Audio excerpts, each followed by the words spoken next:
નમસ્કાર વિદ્યાર્થી મિત્રો, હું ભાવેશ વાળા આજના વિડીયો લેક્ચરમાં દરેક વિદ્યાર્થી મિત્રોનું હાર્દિક સ્વાગત કરું છું.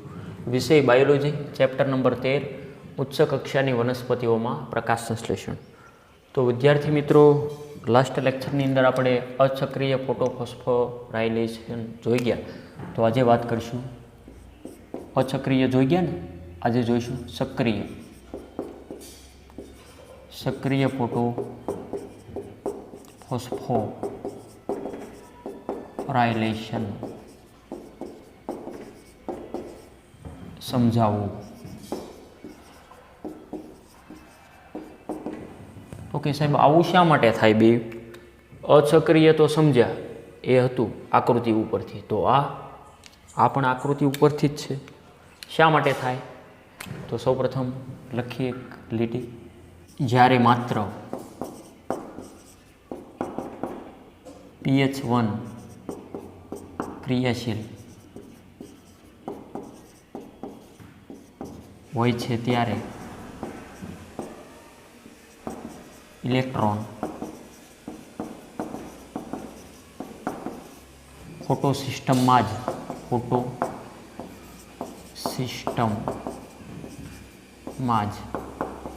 ફરતો રહે છે.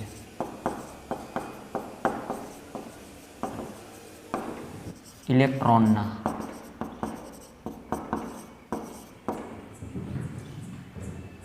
સક્રિય પ્રવાહને લીધે ફોટો ફોસ્ફોરાયલેશન થાય છે.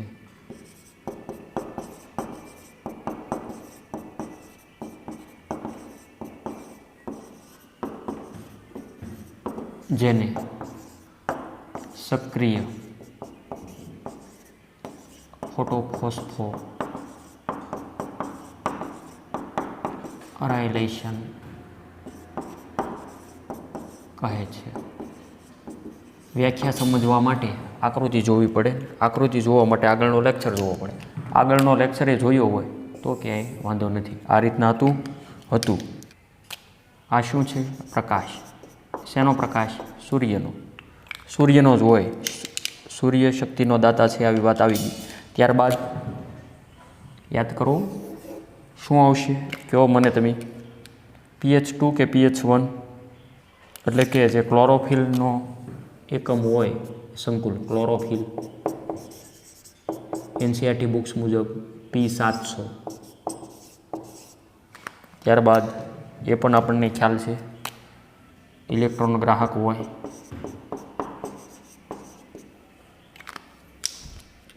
ઇલેક્ટ્રોન ગ્રાહક. હવે અહીંયા સવાલ થવો જોઈએ તમને કે P700 એટલે કે pH1 કે pH2? યસ, વિચારો. 700 છે, 680 નથી. યસ, તો આવશે pH1. હવે લાલ કિરણો, રેડ પ્રકાશ લીધો. ઇલેક્ટ્રોનનું વહન ઉધ્વ દિશા તરફ થાય, તો કે થાય. શેનું? ઇલેક્ટ્રોનનું. હવે શું વાત છે? સક્રિય કે અસક્રિય? સક્રિય એટલે આમાં આ રીતના ફરશે. ઇલેક્ટ્રોન પરિવહન તંત્ર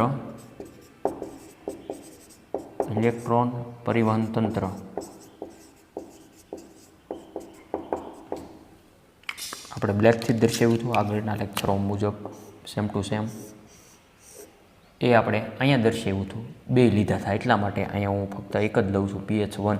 આવા આપણે 2 લીધા હતા, યાદ છે? એક આવું ને એક અહીંયા બીજું. આમ કરીને અહીંયા વચ્ચે હતું. આગળનું બધું ઉડાડી નાખ્યું, આ ડાયરેક્ટ અહીંયા મેં જોડી દીધું. હવે આનો માર્ક કાંઈક આમ છે. આ ઇલેક્ટ્રોન અહીંથી અહીંથી આમાં આ રીતના સક્રિય થયું. યસ, છું. તો અહીંયા શું કંઈ બીજી સાઈડ પ્રોડક્ટ કાંઈ થશે? એનો ફાયદો થાય. શું થાય? જે થતો હતો તે શું થતો હતો? ADP પ્લસ PI એટલે કે ફોસ્ફોરીકરણ છું અને ATPનું સંશ્લેષણ થાય જ તે 2 રીતે. જોઈએ અહીંયા શોર્ટમાં સમજીએ. આ થોડોક વધારાનો લીટો થઈ ગયો, કાંઈ વાંધો નહીં. એક શબ્દ સમજવાનો પ્રયત્ન કરવાનો છે કે જ્યારે માત્ર pH1 ક્રિયાશીલ હોય, અહીંયા મેં આગળના લેક્ચરમાં દર્શાવ્યા હતા અસક્રિયમાં. અહીંયા દર્શાવ્યું હતું pH2 ને અહીંયા pH1. મેં તમને કીધું અહીંયા જ્યારે ફ્રી થશે તો ઇલેક્ટ્રોન આવશે અને આ ઉપર જશે. અહીંયા હોય તો એ કાંઈ આવી ન હોય.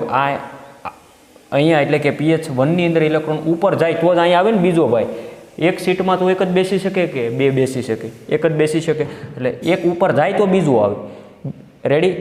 બીજો આવેલો ઉપર જાય તો ત્યારે ત્રીજો નેક્સ્ટ આવે. એ રીતના ક્રમ બાય ક્રમ હાલે એમ. એટલે જ્યારે માત્ર pH1 ક્રિયાશીલ હોય ત્યારે pH1 માની લો કે ક્રિયાશીલ છે, ક્રિયાશીલ હોય ત્યારે ઇલેક્ટ્રોન ફોટો સિસ્ટમમાં જ ફરતો રહે છે. એટલે કે pH2ની અંદર એ આગળ ગતિ કરતો હોય એ તમે સમજી શકો આગળની આકૃતિ મુજબ. એક દાખલા તરીકે અહીંયા મેં દર્શાવ્યો તો pH1 ક્રિયાશીલ હોય તો આ તો અહીંયા તે આંટીયું આમાં મારશે કે નહીં? આમ, બસ, બીજું કાંઈ નથી. કે જ્યારે માત્ર pH1 ક્રિયાશીલ હોય ત્યારે ઇલેક્ટ્રોન ફોટો સિસ્ટમમાં જ ફરતો રહે. ઇલેક્ટ્રોનના ચક્રીય પ્રવાહને લીધે ફોટોફોસ્ફોરાયલેશન થાય છે, જેને ચક્રીય ફોટોફોસ્ફોરાયલેશન કહે છે. રેડી? આકૃતિ ઉપરથી તમે સમજી શકો થોડું ઘણું. થોડું ઘણું નહીં, આમ તો બધું સમજી જ જશો, નો ડાઉટ. હવે થોડુંક વર્ણન આવે છે, જોઈએ. આ પ્રવાહ એટલે કયો? કે ચક્રીય પ્રવાહ. આ પ્રવાહની સંભવિતતા સ્ટ્રોમા લેમિની. આગળના લેક્ચરમાં મેં તમને કીધું હતું, આ યાદ રાખજો. શું કહેવાય? યાદ કરો. આંતરગ્રેનમ પટલ. સ્ટ્રોમા લેમિનીમાં હોય છે. એ શેની વાત કરે છે? આંતરગ્રેનમ પટલ. આંતરગ્રેનમ પટલ કોને કહેવાય? આ દાખલા તરીકે થાઇલેકોઇડનો થપ્પો હરિતકણમાં આવું જોયું હતું તમે, યાદ કરો. આ બીજો થપ્પો ચેપ્ટર 8માં પણ મેં આવું સમજાવ્યું હતું તમને. આ બે થાઇલેકોઇડને જોડતું પટલ આંતરગ્રેનમ પટલ. આ કે ને આવું ડબલ બોર્ડરવાળું છે વ્યવસ્થિત. સ્ટ્રોમા એટલે આંતરગ્રેનમ પટલમાં થાય છે આવું બધું. રેડી? બીજો મુદ્દો, ગ્રેનાના પટલોમાં pH1 અને pH2 બંને હોય છે ત્યારે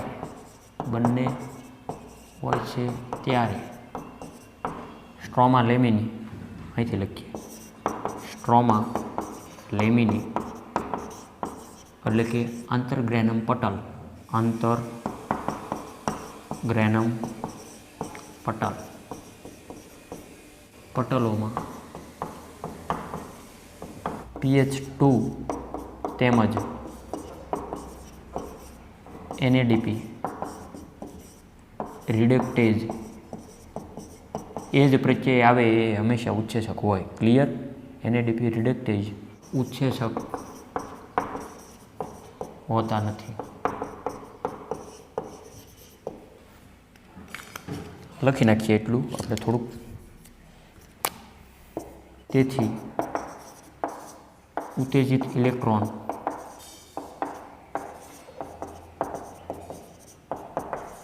NADP પ્લસ તરફ વહન પામતો નથી.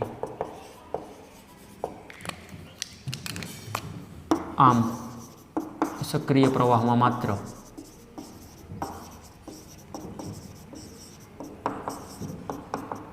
ATPનું સંશ્લેષણ થાય છે, પરંતુ NADP H+H+ નું નિર્માણ થતું નથી.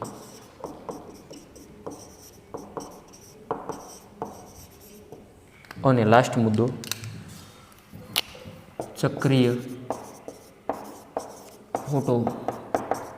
ફોસ્ફોરાયલેશનમાં તો રાયલેશન, ચક્રીય ફોસ્ફોરાયલેશન માત્ર ત્યારે જ થાય છે જ્યારે તેની ઉત્તેજના માટે પ્રાપ્ત પ્રકાશની તરંગ લંબાઈ 680 નેનોમીટરથી વધારે હોય છે. વર્ણન પૂરું. સક્રિય ફોટોફોસ્ફોરાયલેશન વ્યાખ્યા જોઈ લીધી, સમજી લીધી. આ પ્રવાહની સંભવિતતા સ્ટ્રોમા લેમિની એટલે આંતરગ્રેનમ પટલમાં હોય છે. આંતરગ્રેનમ પટલ મેં દર્શાવ્યું. ગ્રેનાના પટલો, આખો જે થપ્પો છે તે ગ્રેના, રેડી, અને આવા ઘણા બધા હોય ને ગ્રેનમ. આ બધું આગળના લેક્ચર ચેપ્ટર 8 મુજબ તમને સમજાય. ન સમજાય તો આખો થપ્પો સમજો નહીં ત્યારે. ગ્રેનાના પટલોમાં pH1 અને pH2 હાજર હોય. આ જુઓ ને, અહીંયા આખા આવા આ રીતના જે પટલો નથી છે તે, રેડી. તો ગ્રેનાના પટલોમાં pH1 અને pH2 બંને હાજર હોય. આ તમારે સ્વીકારી લેવાનું છે, યાદ રાખવામાં. સ્ટ્રોમા લેમિની બોલે તો આંતરગ્રેનમ પટલ, સ્ટ્રોમા લેમિની પટલોમાં pH2 તેમજ NADP રિડક્ટેજ ઉત્સેચક હોતા નથી. pH1 અને pH2 છે શેમાં? ગ્રેનાના પટલની અંદર. ગ્રેના કઈ છે? આ. હવે શેની વાત થાય છે? આંતરગ્રેનમ પટલ, એટલે કે અહીંયા આવી જાઉં આમાં. આ હું થોડુંક વ્યવસ્થિત દર્શાવું. આંતરગ્રેનમ પટલ આ છું કે નહીં? તો કે હા સાહેબ. આંતરગ્રેનમ પટલની અંદર જોજો pH2 તેમજ NADP રિડક્ટેજ હોતા નથી. મતલબ કે pH2નું અહીંયા કોઈ કાર્ય આવતું જ નથી. એકનું જ અહીંયા કાર્ય આવશે, pH1નું. એટલા માટે સક્રિય તે થવું પડશે. હા કે ના? ઇલેક્ટ્રોનનું વહન. તેથી ઉત્તેજિત ઇલેક્ટ્રોન NADP H તરફ વહન પામતો નથી. આપણે છેલ્લે જોયું હતું એમ. અહીંયા આગળનું જે તમે આવો ચાર્ટ યાદ કરો તો એ સમજાય છે તમને. આમ ચક્રીય પ્રવાહમાં માત્ર ATPનું સંશ્લેષણ થાય છે. આ ખાસ યાદ રહે, મોસ્ટ IMP. ચક્રીયમાં ફક્ત ATPનું સંશ્લેષણ થાય, NADP H+ અથવા H+નું નિર્માણ થતું નથી. જ્યારે અચક્રીય ફોટોફોસ્ફોરાયલેશનની અંદર થતું હતું, જે તમને યાદ હશે. આવું કંઈક સમજાય? ચક્રીય ફોટોફોસ્ફોરાયલેશન માત્ર ત્યારે જ થાય જ્યારે તેની ઉત્તેજના માટે પ્રાપ્ત પ્રકાશની તરંગ લંબાઈ કેટલી હોવી જોઈએ? 680 નેનોમીટરથી વધારે. તો કે સાહેબ આ યાદ રાખવાનું. હવે આમાં ક્યાં અઘરું છે? અહીંયા યાદ કરો તો 700. 700 ક્યારે થાય? 680થી અપ હોય ત્યારે 700. ત્યારે જ તે આ રીતે બોલે તો ચક્રીય ફોટોફોસ્ફોરાયલેશન થાય. ક્લિયર? તો અચક્રીય અને ચક્રીય ફોટોફોસ્ફોરાયલેશન આપણે વિસ્તૃતમાં જોઈએ. હવે નેક્સ્ટ ટોપિક વિદ્યાર્થી મિત્રો જોઈએ. સૌપ્રથમ એટલી વસ્તુ વ્યવસ્થિત ફેરબુકમાં નોટ કરો. બહુ સહેલું જ છે, ગભરાવું નહીં. જો હોગા દેખા જાયેગા.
નેક્સ્ટ ટોપિક વિદ્યાર્થી મિત્રો, રસાયણ શ્રુતિ અધિતર્ક સમજાવવું. તો કે સાહેબ આ શું રસાયણ સ્ત્રુતિ, આ શ્રુતિમાં તો ખબર પડે પણ આ તો કંઈક નવું લાવ્યા, વાંધો નહીં. અથવા કેમી ઓસ્મોટિક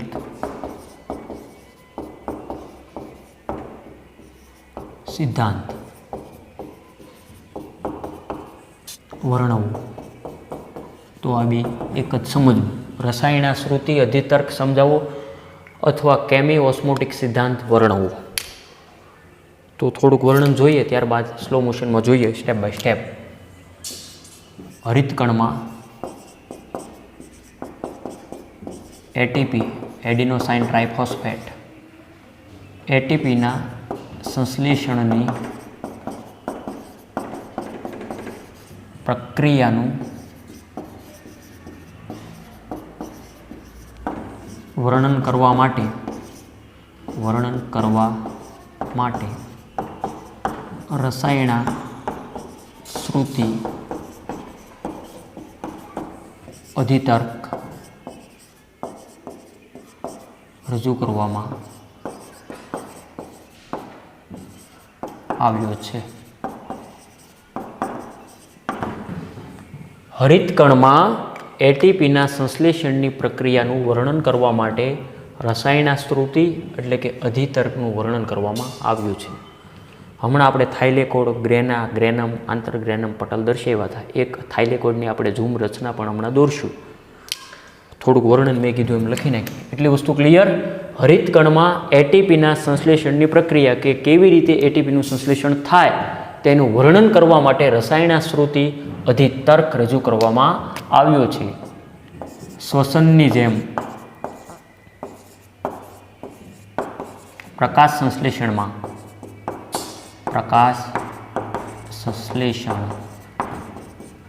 પણ એટીપીનું સંશ્લેષણ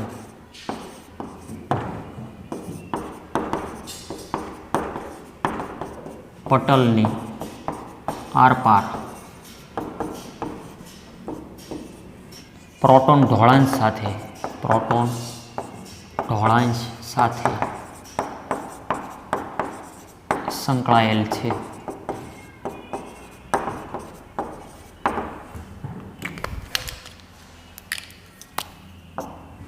આ પટલો શેના હોય? આ પટલો થાઇલેકોઇડના હોય છે. મુખ્ય તફાવતની એક વાત કરી લઈએ સાથે. મુખ્ય તફાવત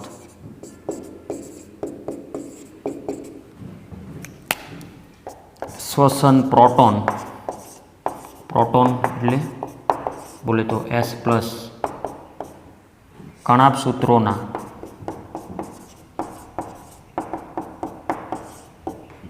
અંતરપટલમાં અવકાશમાં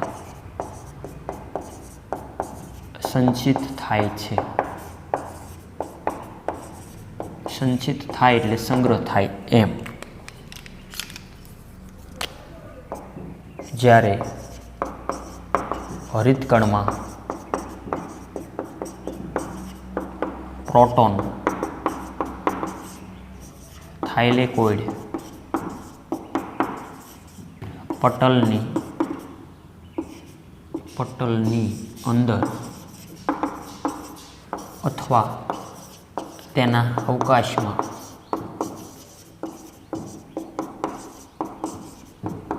સંચિત થાય છે.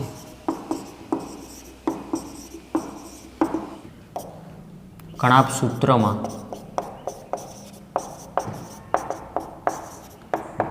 ઇલેક્ટ્રોનનું વહન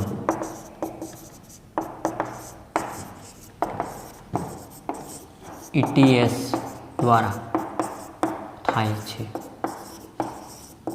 તો હવે આમાં ઘણાને એમ લાગે કે સાહેબ અઘરું છે. અઘરું છે જ નહીં હો. બીજો મુદ્દો, શ્વસનની જેમ પ્રકાશ સંશ્લેષણમાં પણ એટીપીનું સંશ્લેષણ પટલની આરપાર પ્રોટોનના ઢોળાંશ સાથે સંકળાયેલ છે. મતલબ શ્વસન અને પ્રકાશ સંશ્લેષણમાં એટીપીનું સંશ્લેષણ ક્યાં થાય? તો કે પટલની આરપાર પ્રોટોન ઢોળાંશ સાથે સંકળાયેલ છે. એટલે કે આ પટલો થાઇલેકોઇડના છે. શેના છે? થાઇલેકોઇડના જો હું અહીંયા દર્શાવું જેથી થોડુંક વધારે રસપ્રદ થાય. હવે સૌપ્રથમ શાંતિથી અહીંયા તમે જોઈ શકો છો આ રીતના હું થાઇલેકોઇડ દર્શાવું ડબલ બોર્ડરવાળો. આ એક બોર્ડર,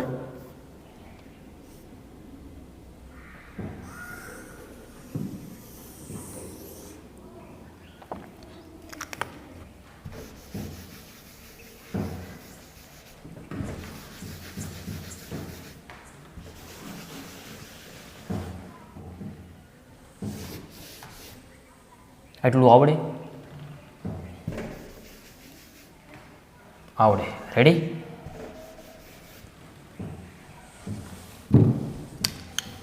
હવે ધ્યાન અહીંયા જ તેવો પાછું ધ્યાન આડાવડું વિચલિત ન કરવું.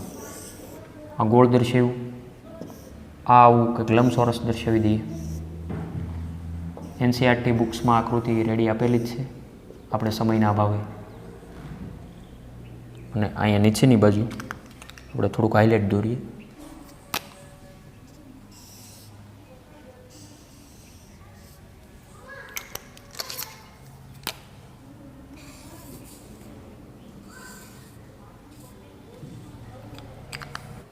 સૌ પ્રથમ આ બધું શું આપણે લીધું તેનું નામકરણ આપી દઈએ મૂંઝાવમાં. આ છે સાઇટોક્રોમ્સ બી અને એફ પ્રકારનો. આ છે પ્રકાશતંત્ર 2 અને આ છે પ્રકાશતંત્ર 1.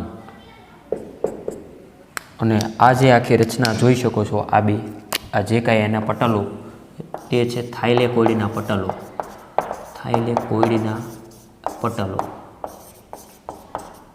હવે શેની વાત છે? પ્રોટોનની. પ્રોટોન એટલે H+. આવું તો સમજ્યા કે ન સમજ્યા? શું કીધું કે પ્રોટોન ઢોળાણ સાથે સંકળાયેલા હોય છે. આર પાર જે પટલની આર પાર આ બાજુ અહીંથી આમ, મતલબ કે H+ પ્રોટોન છે એ અંદર આવશે. એક અણુ આવ્યો અહીંયા પ્રોટોનનો, બીજું આવશે, ત્રીજું આવશે, ચોથો આવશે વગેરે. આવા ઘણા બધા અણુઓ આવશે. ક્લિયર? એટલું સમજાય? હવે અહીંયા એક શબ્દ આવવાનો છે જે હું અહીંયા ઓલરેડી અગાઉ જ લખી નાખું. આ છે અવકાશ, એટલે કે ખાલી ભાગ. અવકાશ તો કે સાહેબ આ તમે દોર્યું શું પહેલો તો એ અમને સમજાવી ગયો ને એટલે વાર્તા થઈ પૂરી. આ દાખલા તરીકે થાઇલેકોઇડના આ રીતના મેં આખી થપ્પી જેવું નહોતું દર્શાવ્યું? હા કે ના? તો કે હા. આ પૈકી કોઈ પણ એક ઝૂમ કરેલું છે. સમજી ગયા તમે કે તેમાં pH1 pH2 સાઇટોક્રોમ બી અને એફ. હવે તેમાં પ્રોટોનનું જે કાંઈ આરપાર વહન થાય તે મારે સમજાવવાનું છે. રેડી? તો આ છે થાઇલેકોઇડના પટલો, આવા જે ડબલ બોર્ડરવાળા જે અહીંયા તમે જોઈ શકો છો. અને તેની અંદર આવેલું પોલાણ એટલે કે અવકાશ. આવું કંઈક સમજાય? તો કે સમજાય. રેડી? શ્વસનની જેમ પ્રકાશ સંશ્લેષણમાં પણ એટીપીનું સંશ્લેષણ પટલની આરપાર પ્રોટોન ઢોળાણ સાથે સંકળાયેલ છે. આ પટલો શેના બનેલા છે? થાઇલેકોઇડના હોય એ આકૃતિમાં જોઈ શકો. મુખ્ય તફાવત: શ્વસન પ્રોટોન એટલે કે H+ કણાભસૂત્રોના આંતરપટલના અવકાશમાં સંચિત થાય.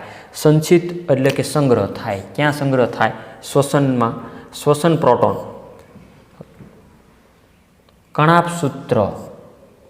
રેડી? એ અંગિકા આપણે ચેપ્ટર 8માં જોઈ ગયા કે કણાભસૂત્રના આંતરપટલ અવકાશમાં સંચિત થાય. તે તમારે યાદ જ રાખવાનું છે.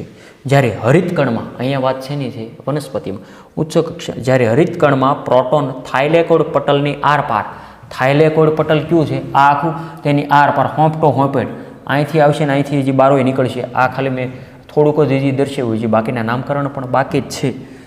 જ્યારે હરિતકણમાં પ્રોટોન થાઇલેકોઇડ પટલની અંદર અથવા તેના અવકાશમાં સંચિત થાય, જે આપણે લખ્યું છે એનસીઆરટી બુક્સનું એ જ યાદ રાખો ને. જ્યારે હરિતકણમાં પ્રોટોન ક્યાં? થાઇલેકોઇડ પટલની અંદર. જુઓ આ છે અંદર, તો કે હા, અથવા અવકાશમાં. આ અવકાશ જ છે તો તેની અંદર સંચિત થયા. કણાભસૂત્રમાં ઇલેક્ટ્રોનનું વહન. રેડી? આ શ્વસન અને બંનેનો સાથે પાછો અહીંયા આપણે ભેદ આપવાનો પ્રયત્ન કરેલો છે એટલે ગભરાતા નહીં. એ આગળ શ્વસન નામનું ચેપ્ટર આખું આવશે આના પછી નેક્સ્ટ, એટલે કે આપણું ચેપ્ટર 13 પછીનું જે ચેપ્ટર આવશે તેમાં. કણાભ સૂત્રમાં ઇલેક્ટ્રોનનું વહન ETS દ્વારા થાય, ઇલેક્ટ્રોન ટ્રાન્સફર સિસ્ટમ, ઇલેક્ટ્રોન પરિવહન તંત્ર. યાદ કરો આગળનો લેક્ચર, એ તમે સમજી જશો. ક્લિયર? હવે બાકીનું વર્ણન એક સ્લાઇડ સ્વરૂપે આપણે જોઈએ.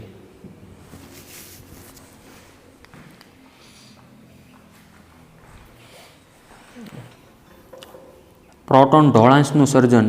તો વિદ્યાર્થી મિત્રો તમે સ્લાઇડ જોઈ શકો છો તેમાં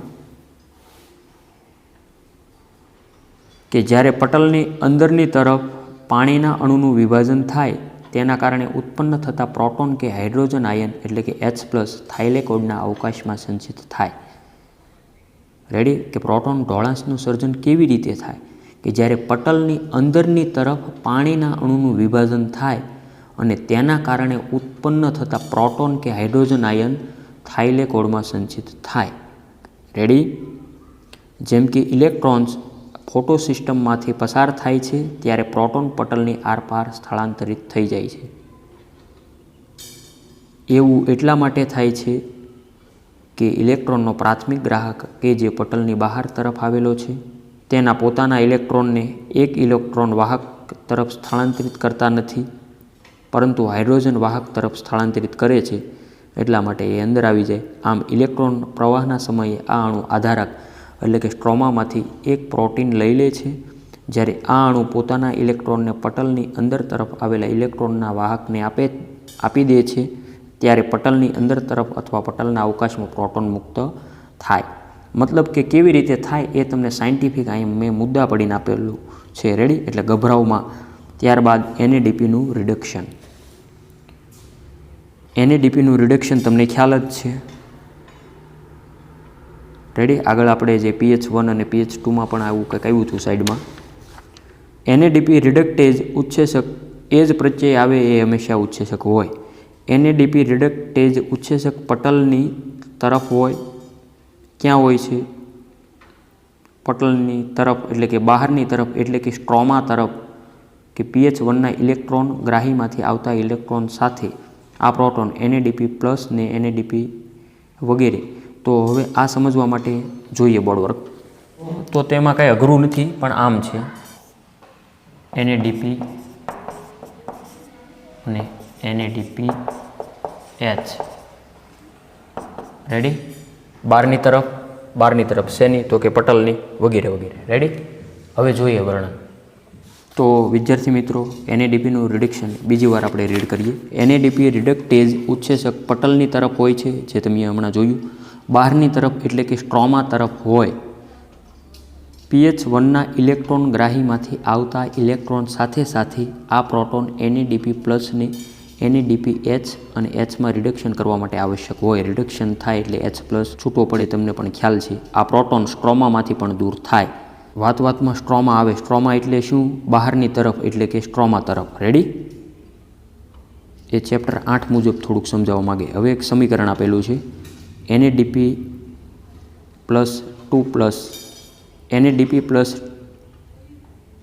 NADP+2H એટલે શું થાય? NADPH અને એક H એટલે કે પ્રોટોનનું નિર્માણ થયું NADP રિડક્ટેજની મદદથી. આમ હરિતકણના આધારક એટલે કે સ્ટ્રોમામાં આવેલ પ્રોટોનની સંખ્યા ઘટે છે. જ્યારે થાઇલેકોઇડના અવકાશમાં પ્રોટોનનો સંગ્રહ થાય છે. આ રીતે થાઇલેકોઇડ પટલની આરપાર એક પ્રોટોન ઢાળ ઉત્પન્ન થાય અને એ જ રીતે પોલાણની pHમાં પણ નોંધનીય ઘટાડો થાય. મહત્વ: પ્રોટોન ઢાળ એટલા માટે મહત્વપૂર્ણ છે કારણ કે ઢાળ તૂટવાથી ઉર્જા મુક્ત થાય. પટલમાં આવેલ એટીપેજ એને શું વચાય? એટીપેજના પારપટલ માર્ગ F0ના માધ્યમથી પટલની અંદરની તરફથી બહાર આધારક તરફ પ્રોટોનની ગતિશીલતાને કારણે આ ઢોળાંશ તૂટે છે. તો વિદ્યાર્થી મિત્રો તમે આકૃતિ જુઓ ને સૌપ્રથમ. તો એમાં રસાયણ કૃતિ દ્વારા એટીપીનું સંશ્લેષણ જોઈ શકો છો. સૌથી નીચેનો ગોળો F0 બહારની બાજુ નીકળે છે. સ્ટ્રોમા જોઈ શકો છો તમે. આધારક અવકાશ હમણાં આપણે આકૃતિ દોરીથી એ જ છે. NCERT બુક્સની બેઠી F0 આ બાજુ આવે એટલે F1. ADP એડિનો ડાયફોસ્ફેટનું શું છું? એટીપીમાં રૂપાંતર છું. શેની મદદથી? એટીપી સિન્થેટેજ ઉત્સેચકની મદદથી. રેડી? આકૃતિની નીચે કંઈક લખેલું છે તે હું વાંચું છું. આકૃતિ જોઈ લો અડધી મિનિટ શાંતિથી.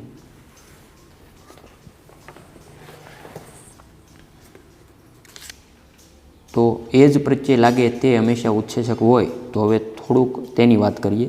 તો જોઈએ સૌપ્રથમ સ્લાઇડ. એટીપેજ ઉત્સેચકની રચના. એમાં F0 અને F1નું અહીંયા વર્ણન મેં ડિટેલમાં આપેલું જ છે. F0 આકૃતિ હમણાં તમે જોઈ, ન ખ્યાલ આવે તો NCERT બુક્સની સાથે સામે રાખી શકો તમે. એટીપેજ ઉત્સેચક બે ભાગો ધરાવે, જેમાં એક F0 કહેવાય, જે પટલની અંદર સ્થાપિત હોય, જે આકૃતિ મુજબ જ છે ભાઈ, બેઠે બેઠું વર્ણન. રેડી?